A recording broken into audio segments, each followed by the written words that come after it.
That strange guy sulking in the dark? That's me. My name's Matthew James Meow Simpson. I'm a British Portuguese designer, musician and filmmaker. That smiley lady is my mum, Paula, who, born into Portugal's fascist dictatorship, always did her best to provide us with what she never had as a child. And that swanky blonde intellectual is my dad, Jeffrey, who, born into Leicestershire's brutal fascist regime, never fails to crack a witty quip.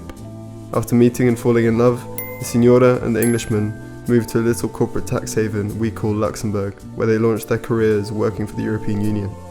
Way back in '93, looking to settle down, they had their first child, Emily, an incredibly gifted artist. Then little Benji came, a talented athlete and musician, and finally Freddie, a maniacal cyclist, guitarist and reservist.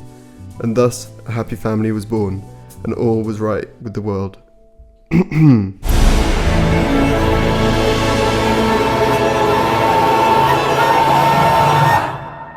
My name's Matty, the walking, talking, existential crisis and unexpected fourth Simpson child, born in November 21st, 1997. I was born into a nice family, in a nice home, in a nice village, in a nice country. It's all pretty nice. And still, I was always the moody kid, brooding and drawing and brooding and drawing. As long as I can remember, all I ever wanted was to leave the world a little prettier than I found it. Obsessively writing music, drawing, designing, and making films has and always will be how I make sense of things, good or bad. With all the beautiful music, films, and deeds life has been kind enough to offer me, all I ever wanted was to do my best to return the favour. I went to the European school where I made a group of friends I think of as brothers, learned 4 languages, and cashed in what little dignity I have to make my friends laugh. Before doing my foundation in Brussels, which I had to interrupt after contracting Lyme disease. That 3-year treatment made for a rather reclusive undergrad at the Butler School of Architecture, where I am perhaps vaguely familiar as the film guy, or the guy that thinks in circles and holes and talks pretentiously about the universe. Post-COVID, and after a year of working back home in Luxembourg, I came back for more and got my master's at the Butler, where I drew more circles and met my girlfriend, Isla Mardini, who also liked to brood and draw as a child.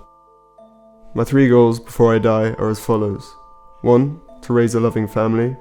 2. To officially release at least one of my albums. And 3. To write and direct a feature film. That's it. That said, I can never come to you and say for certain what the future holds, and in some ways I have no right to speculate.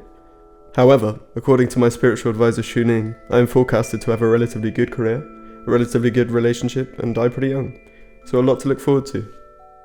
Jokes aside, I'm incredibly lucky and excited to be joining you all, and can't wait to see the beautiful things we are all able to achieve together and independently. As for life, all I know is that it's incredibly short, and like all of you, I'm just trying to make the most of it.